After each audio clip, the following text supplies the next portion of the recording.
ఎటు పోలేం మమ్మీ, ఇంట్లోనే ఉన్నాం ఇద్దరం. మమ్మీ తినింది మమ్మీ. ఇప్పుడే కొంచెం చదువుకొని పడుకుంది మమ్మీ.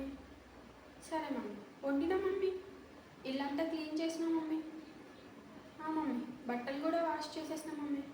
మమ్మీ అంతా అయిపోయింది మమ్మీ. సరే మమ్మీ.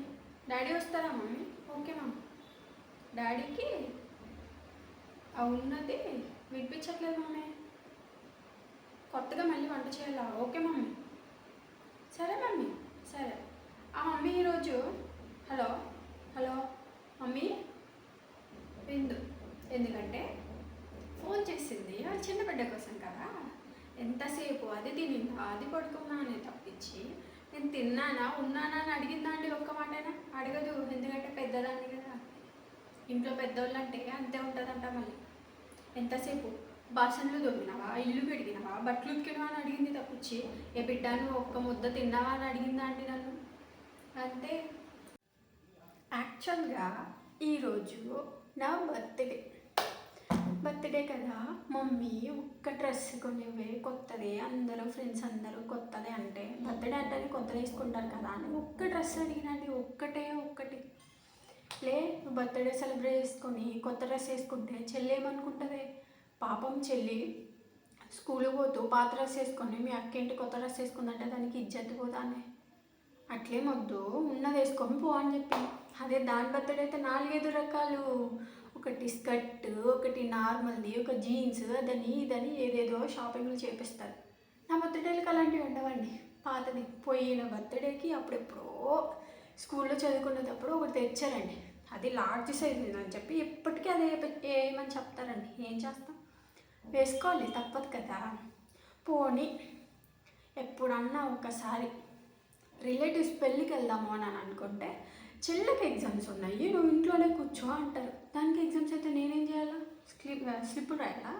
స్లిప్పులు రాస్తూ కూర్చోవాలా? నేనేమైనా కొంచెమన్నా కామన్ సెన్స్ ఉందా? పోనీ ఆ బాడ ఇది ఏమైనా చదువుతుందా అంటే చదువు ఉండదు, పాడు ఉండదు. పొద్దున్న దగ్గర నుంచి నేను లేచి ఇంట్లో పని అంతా చేసి అది చేసి ఇది చేసేలోపు ఒక్క పేపర్ తిరిగేదండి. అది ఒక్క పేపర్, ఇంత చిన్న బిట్టు చదివేసి ఏదో పెద్ద ఎరగదీసింది అలాగా పేపర్లన్నీ తిప్పేసి అక్క నాకు చాయ్ ఇస్తావా అని వస్తుంది వన్ రూమ్లోకి. అది దీనివల్ల ఒక ఫంక్షన్ లేదు, పాడలేదు, ఏం లేదు, అదంతా పోయింది. ఒకవేళ బాగా అలిసిపోయి లోపల కూర్చొని ఒక్క గ్లాస్ మంచినీళ్ళు ఇవ్వని నేనేమన్నా అడిగానే అనుకోండి, మా మమ్మీ రాగానే వచ్చి కూర్చోగానే చెప్పేస్తుంది. కనీసం మంచినీళ్ళు కూడా అది తాగలేదు, నాతోనే ఇప్పించుకుంది, ఇంట్లో పని అంతా నేనే చేసినాను బడైపోతుంది బోడింత గ్లాస్ మంచినీళ్ళకి. ఒక్కవేళ బాగా కోపం వచ్చి కొడదామని చెయ్యి ఎత్తుతానండి, అంతే. గాడిదలా ఏడుస్తుంది అలాగా. అది చూసి మా డాడీ మా మమ్మీ దాన్ని ఏదో నేను చంపేసినట్టు వస్తారు. అది మాత్రం నన్ను గిల్లొచ్చు, ఏం చేసినా నేను కొడదామని వెళ్తే జస్ట్ చూస్తే చాలు, చిన్నపిల్ల దాన్ని బతకనివ్వవు, నువ్వు అది చేస్తావు ఇది చేస్తావు. మాది కాదా బాడీ, మాకు మాత్రం నొప్పేదా? ప్రతిసారి అంతే, ఎంత పిచ్చారు మహంది. డాడీ అందరూ ఫోన్స్ యూజ్ చేస్తున్నారు కాలేజ్లో, నాకు కూడా ఒక స్మార్ట్ ఫోన్ ఇప్పించు డాడీ అని అంటే మా డాడీ చెప్పిన సమాధానం ఏంటో తెలుసా? ఇప్పుడు నిన్ను చూసి చెల్లి కూడా ఫోన్ కావాలి అని అంటది. ఆ ఏజ్లో ఫోన్లో అవన్నీ చూడడం చాలా మంచిది కాదురా. సో చెల్లి కోసం నువ్వు డ్రాప్ అయిపోరా, కొంచెం చెల్లి కాలేజ్కి రాగానే కొనిస్తాడంట.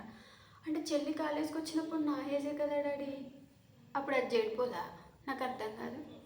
అప్పుడు అవన్నీ నేర్చుకోదా? అంటే ఇప్పుడు స్కూల్లోంచి చూడకూడదు అంటావా? నువ్వు ఫోన్ వాడుతున్నావు కదా డాడీ, నీ ఫోన్ చూస్తుంది, అది చెడిపోదా?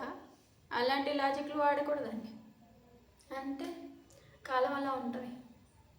చెల్లి చెల్లి చెల్లి చెల్లి, ఏది చెప్పినా చెల్లి చెల్లి చెల్లి. పని చేసినాం కదా, ఒక్క నిమిషమైనా ఖాళీగా కూర్చుందామని అనుకోండి, మా మమ్మీ ఏమైంది, అక్కడ పడిపోయింది, ఇక్కడ పడిపోయింది, ఇది పడిపోయింది, అది పక్కనే ఉంటుంది.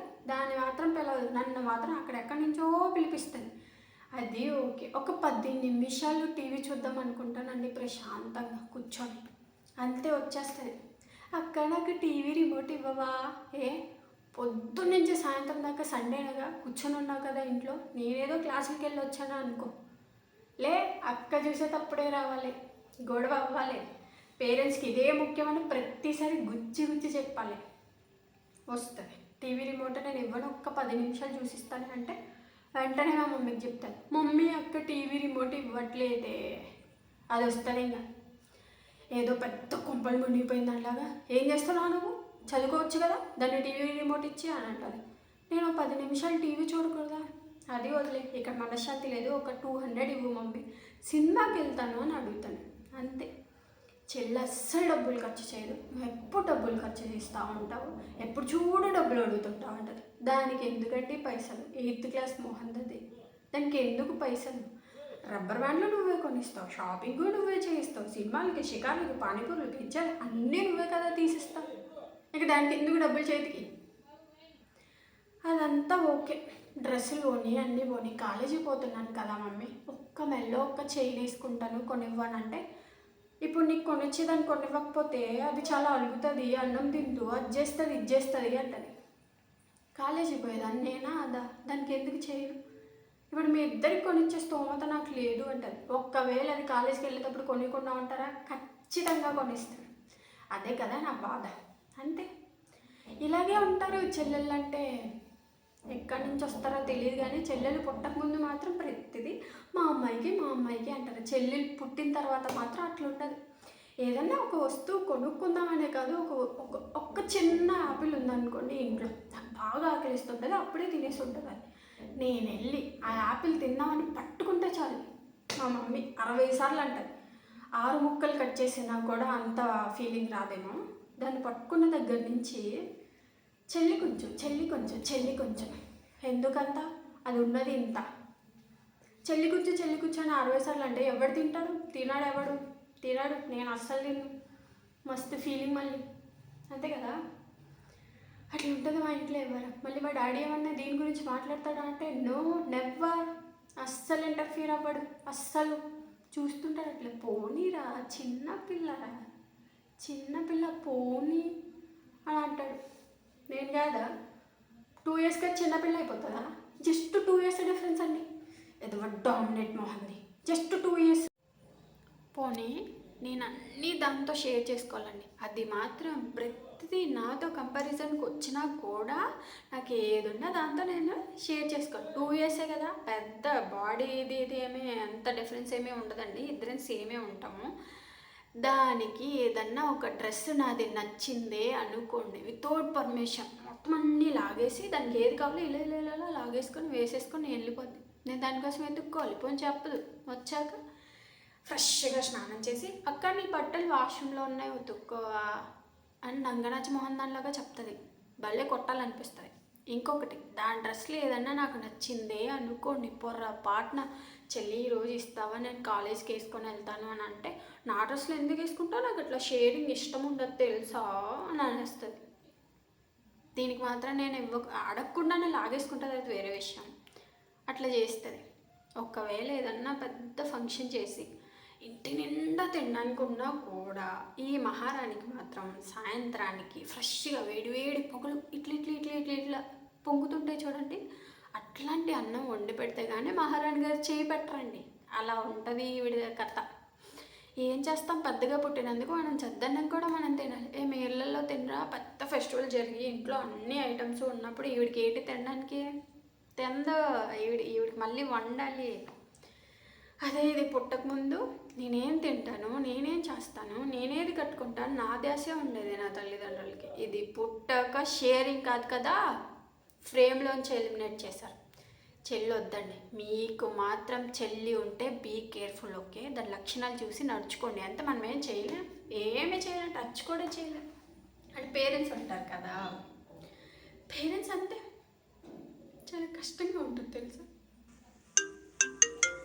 మళ్ళీ ఫోన్ అవుతుంది ఎందుకు తెలుసా, మహారాణి ఇప్పుడు చేస్తారనమాట, ఆవిడకి పాలు ఇవ్వాలన్నమాట. అది కథ. ఎంతసేపు అత్తిగిందా అత్తాగిందా అని ఒక్కసారి కూడా నా గురించి పట్టించుకోదు మా మమ్మీ. ఇప్పుడు ఊరు వెళ్ళింది, నేను ఎక్కడ దాన్ని రాచి రంపాలు పెడతాను అని ఇన్నిసార్లు ఫోన్ చేయడాలి, మండుతుంటుంది భలేగా. ఏం చేస్తా, ఏం చేయలేం, కొంచెం లేట్ అయితే కష్టంగా ఉంటుంది, ఓకేనా. ఏ బాబాయ్ లేచేసింది, సౌండ్ పగలగొట్టేస్తుంది. ఇప్పుడు ఆ పగలగొట్టింది మళ్ళీ మా మమ్మీ నన్నే అంటది. Please please bye.